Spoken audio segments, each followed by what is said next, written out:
Good morning, everyone. I am Manoel Neres, and I'm here to present the finding from my research. The title of my work is Immunomodulatory Effects of Synthetic Genome Mycoplasma mycoides species capillary stream on capturing peripheral blood mononuclear cells, and primarily in vivo challenging.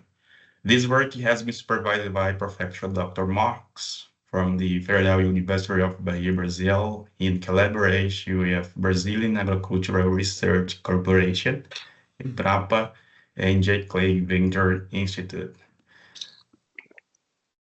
So, a brief introduction, mycoplasma mycoid clusters in the class molecules include bacteria that can cause disease in ruminants, made in cattle, goats, and sheep, leading to significant economic loss in livestock. Up to the present moment, the clusters contains 5 species, with 2 deserving special attention because of the severity of their associated disease. Mycoplasma mycoides species mycoides that can cause contagious bovine pneumonia, and Mycoplasma mycoides species capillary responsible for MAPS syndrome.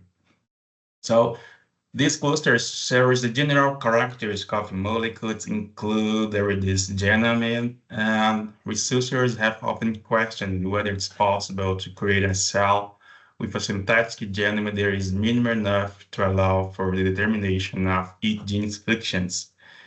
These questions started being explored in 2010 when Gibbs and his team chemically synthesized the mycoplasma mycoid genome from the neural information and implanted it in the cytoplasm of another organism. The first experiment with a synthetic genome was named by Gibson JCVI-C1. This way, Hudson reduced the JCVI1 genome to 531 kilobases. So this process resulted in JCVI3, and new minimal genome strain was produced by modifying this earlier version. We have studied the host mycoplasma interactions by evaluating spectra of immunomodulations in silico, in vitro, and animal model. If this history may need to access the microorganism host interactions and the immunomodulation mechanism of the synthetic genome in Mycoplasma mycoides species capillary stream, incorporating peripheral blood mononuclear cells culture and in vivo challenge. So for this, goat blood was collected, the PBMC was separated by fecal gradient, and after PBMC extractions, the cell culture was infected with minimizing genome strain and wide strain. So after activation, the serpinatin was subjected to the alarmable test to evaluate the inhibitions of cell proliferation.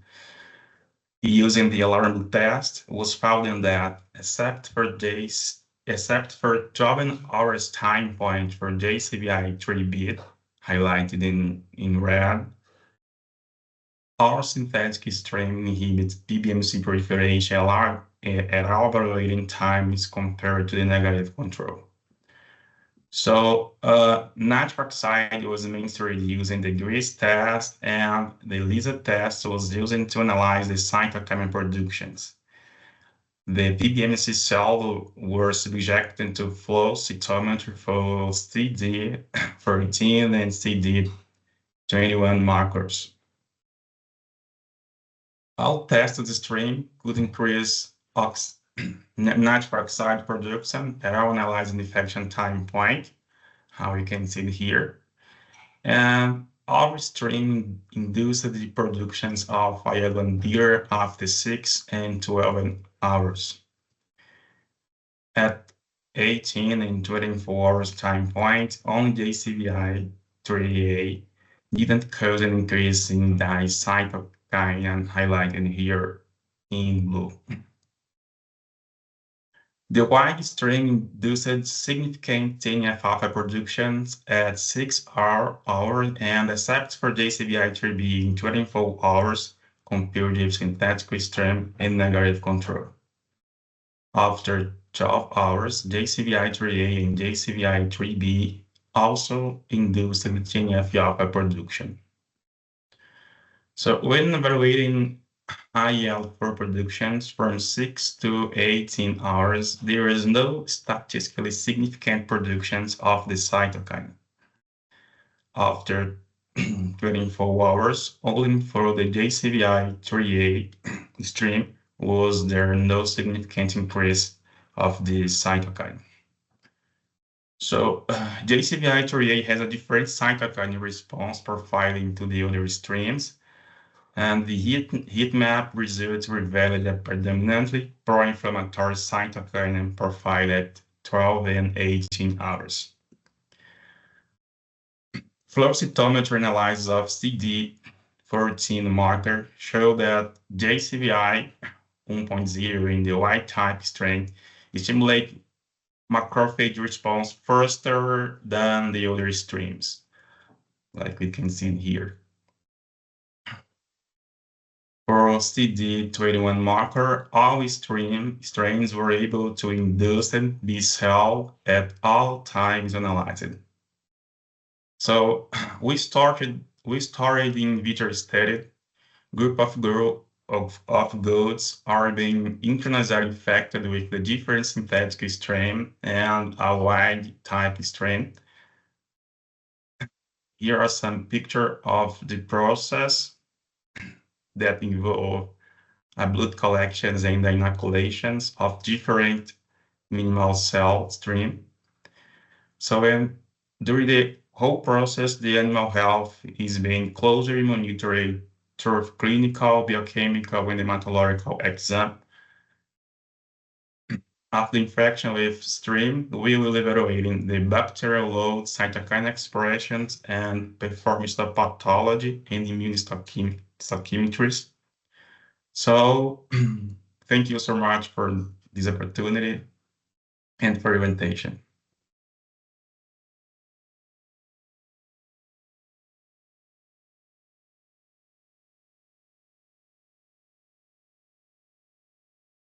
So, Manuel,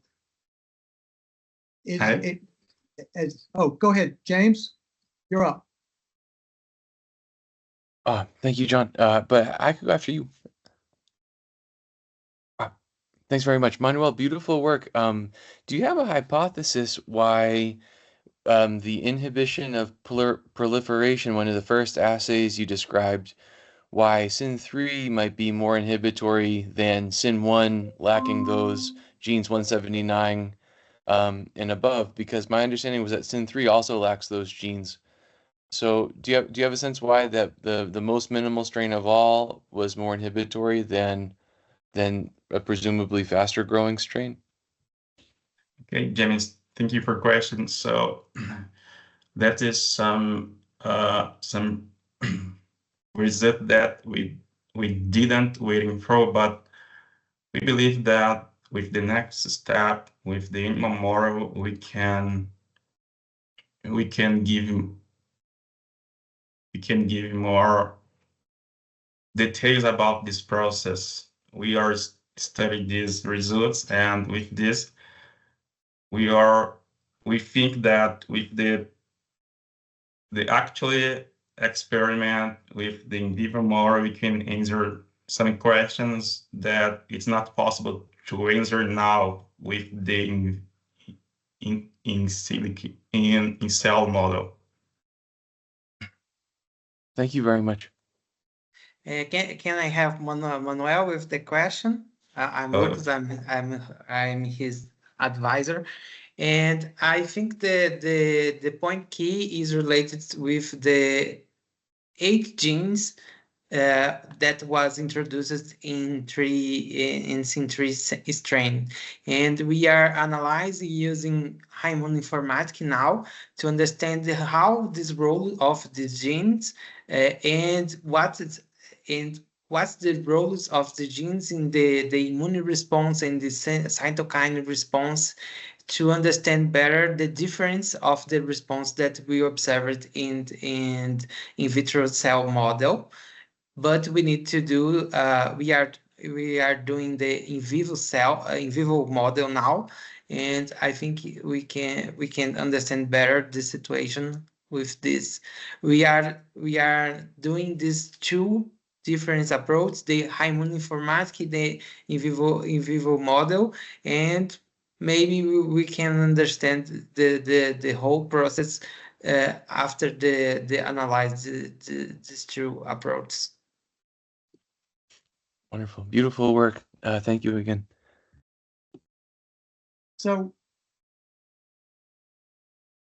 Manuel and Lucas, you would still argue, I assume, that the minimized cell is still much less immunogenic than the wild type cell. Yes, the white type is more aggressive with in model cell than another synthetic cells, and I think that probably is related to the genes, because we observed the sign one responds similarly with white type cell, white strain. I'm sorry. Right. And any sense of when, so there are still elements of the immunological reactions to the minimized cell. So could you, I'm not enough of an immunologist to understand that. Can you explain what you think is still left and what is gone? We observed the 3B don't have a good response in the immunological cells, and when we introduce the 8 genes, the immunological process change completely, and now we are analyze using high immunoinformatics to understand. You are predicting these proteins to presentation of the cells using a model for MHC process, the induction of IL-4, IL-1, and interferon using high immunoinformatics. It may be this could be the response of the difference of the response of the cells, the strains.